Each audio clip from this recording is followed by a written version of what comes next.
6월 28일 월요일 아침입니다.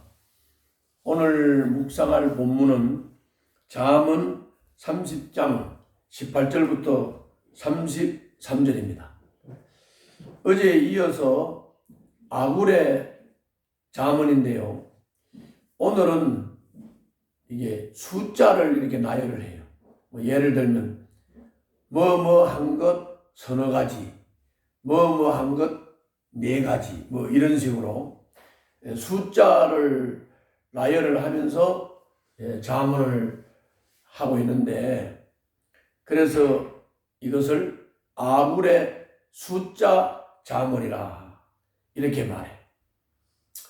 오늘의 주된 내용은 동물과 인간의 모습을 이렇게 비교를 하면서, 이 동물과 자연은 제각기 자기 역할을 감당을 하면서 지혜롭고 조화롭게 살아간다. 그러나 인간은 거짓과 욕심, 탐욕, 교만, 이런 것으로 인해서 그 창조 질서의 조화를 깨뜨린다 하는 것을 깨우치는 자문입니다. 그래서 결론으로 말씀을 드린다면, 오늘 말씀의 결론은 뭐냐면, 우리가 지극히 상식적이고 지극히 평범한 것, 자연의 원리, 원리를 따라서, 그냥 그 창조 질서를 따라서 우리가 조화롭게 잘 순응하면서 살아가는 것, 이것이 지혜다 하는 것을 우리들에게 가르쳐 주는 거예요. 사람은 자꾸 특별한 것을 좋아하죠. 사람은 막 롤러코스터 같은 것을 타는 아주 쇼킹한 것을 좋아하죠. 그런데 주님은 그렇게 특별한 거, 쇼킹한 거, 롤러코스터 같은 거, 그런 거를 추구하지 말고 자연스럽게 창조 질서의 조화를 이루면서 살아라, 이렇게 말씀하고 있는 것입니다. 자, 이런 거를 머리에다가 좀 정리를 하고 본문을 보죠. 먼저 18절을 보겠습니다. 18절부터 20절인데요. 기이한 일이 셋, 내가 정말 이해할 수 없는 일이 넷이 있으니, 곧 독수리가 하늘을 날아간 자취와 뱀이 바위 위로 지나간 자취와 바다 위로 배가 지나간 자취와 남자가 여자와 함께 하였던 자취이다, 이렇게 말씀했어요. 기이하다, 이해할 수 없다. 그게 뭐냐면, 독수리가 날아가면 자취가 없어지더라. 뱀이 바위 위로 지나가도 자취가 안 남더라는 거죠. 바다 위로 배가 지나가는 것도 자취가 안 남더라. 남자와 여자가 불륜 행위를 해도 자취가 안 남더라. 여기 참 기이한 일이다. 이해할 수 없는 일이다.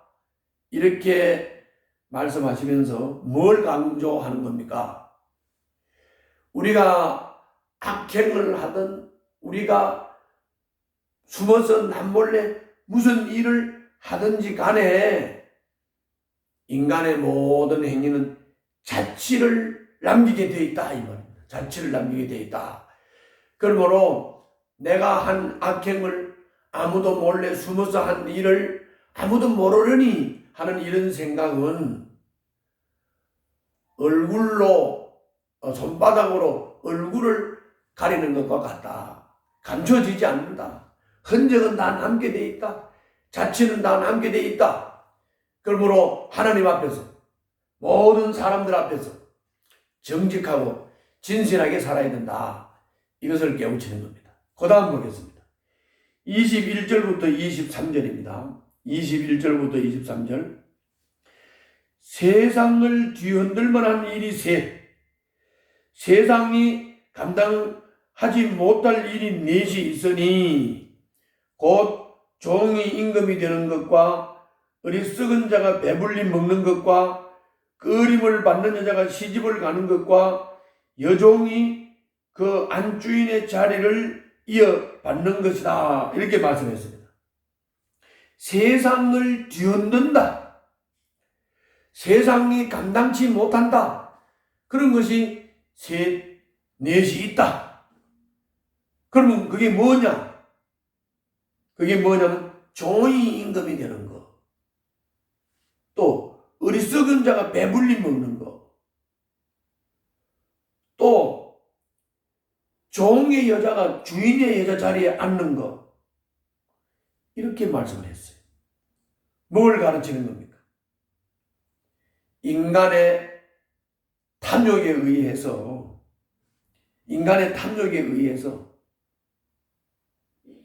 종의 임금이 된다. 어리석은 자가 배불리 먹는다. 끄림을 받는 여자가 시집을 간다. 여종이 그 안주인의 자리를 이어받는다. 이게 인간의 탐욕의 산물이죠. 이 인간의 탐욕이 정치하는 데서도 이렇게 거꾸로 가는 역사가 일어나요. 경제에서도 이런 거꾸로 가는 현상이 일어나요.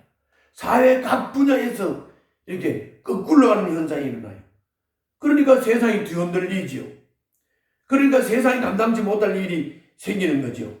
여러 가지 문제를 야기시키는 것입니다. 그러므로 뭘 가르치는 겁니까? 자꾸 탐욕을 따라 살지 말자. 욕심을 따라서 살지 말자. 그 탐욕과 욕심을 따라서 살게 되면 정치도 경제도 사회도 막 문제를 야기시키기 때문에 세상이 뒤흔들린다. 이런 일이 일어나면 세상이 감당치 못한다. 격변이 일어나고 혁명이 일어나고 사회 문제가 야기시켜지고 이렇게 된다. 이런 말씀입니다. 다음은 24절부터 28절입니다. 자, 땅에서 아주 작으면서도 가장 지혜로운 것이 넷이 있으니 곧 힘이 없는 종류이지만 먹을 것을 여름에 예비하는 개미와 약한 종류이지만 바위 틈에 자기 집을 짓는 오소리와 임금은 없으나 때를 지어 함께 나아가는 메뚜기와 사람의 손에 잡힌 것 같은데도 왕궁을 드나드는 도마뱀이다. 그랬습니다. 뭘 가르치는 겁니까? 아주 작으면서도 가장 지혜로운 것.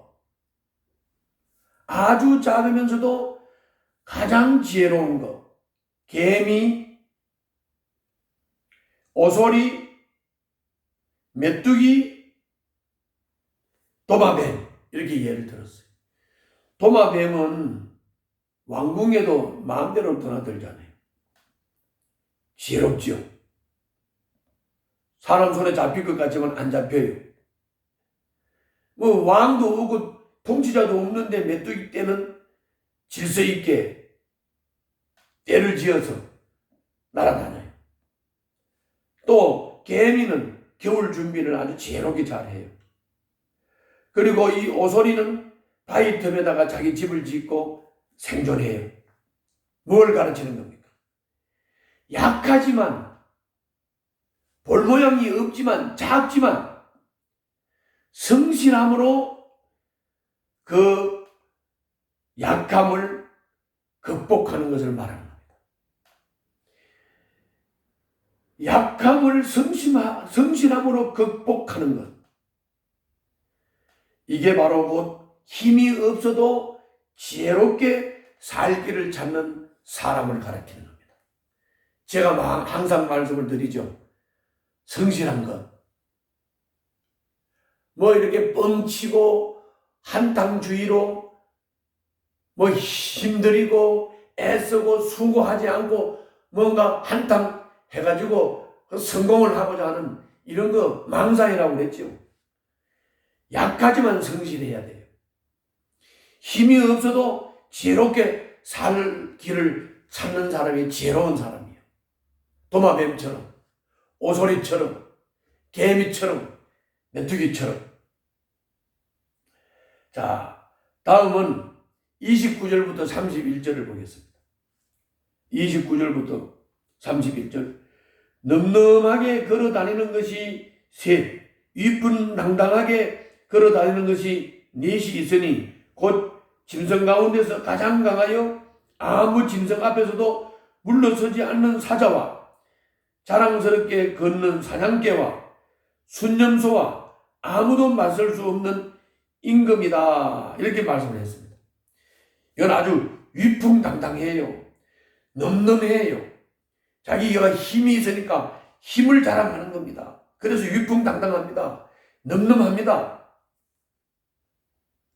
그런데 문제는 가진 힘 때문에 다툼에 휘말리고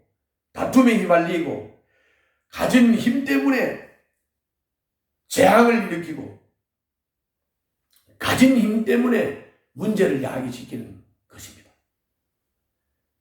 어떤 면에서는 힘이 없어도 지혜롭게 살기를 찾는 도마뱀이나 개미 같은 이 성실하고 지혜로운 삶의 태도를 우리는 배워야 되겠습니다.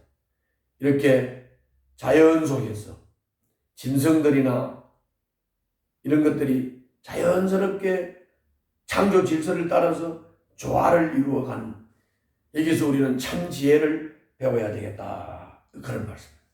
이렇게 자연을 소개를 하면서 그 자연 속에서 하나님의 능력을 보고 그 자연 속에서 하나님의 손길을 보게 되면 우리가 겸손해질 수밖에 없다.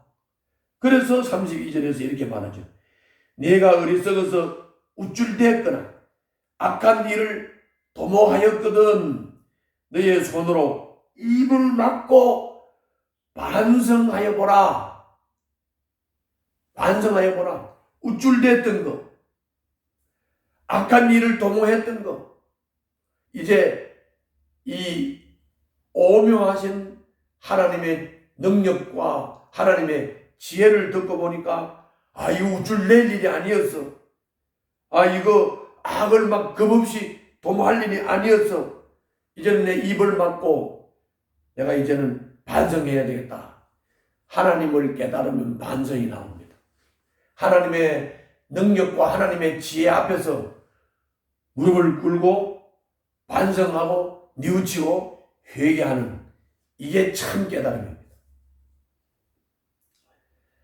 33절에서는 이렇게 말했죠. 우유를 저으면 굳은 우유가 되고 코를 비틀면 피가 나오듯이 화를 돋우면 분쟁이 일어난다. 이게 자연 법칙이잖아요. 이게 창조 질서잖아요. 우리는 여기에 조화를 이렇게 해야 돼요. 우유를 저으면 굳은 우유가 된다. 코를 비틀면 피가 나온다. 화를 돋우면 분쟁이 일어난다. 이게 창조 질서요. 이게 자연적인 것이죠. 그러므로 우리는 앞에서 강조한 대로 상식적으로 살아야 돼요. 자연 법칙을 따라 창조 질서의 조화를 이루면서 살아야 돼요. 특별하거나 롤러코스터를 타는 것처럼 아주 막 쇼킹한 것을 자꾸 추구하면 안 돼요. 그건 탐욕이에요. 우리는 상식적이면서 일반적인 삶을 성실하게 살아야 됩니다. 오늘 또 이런 삶을 통해서 하나님 앞에 영광 돌리시기를 바랍니다. 기도하겠습니다. 자연을 보며 주님의 능력을 깨닫고 주님의 지혜를 배우고 그 앞에서 겸손해지게 하여 주시옵소서. 예수님 이름으로 기도하옵나이다. 아멘.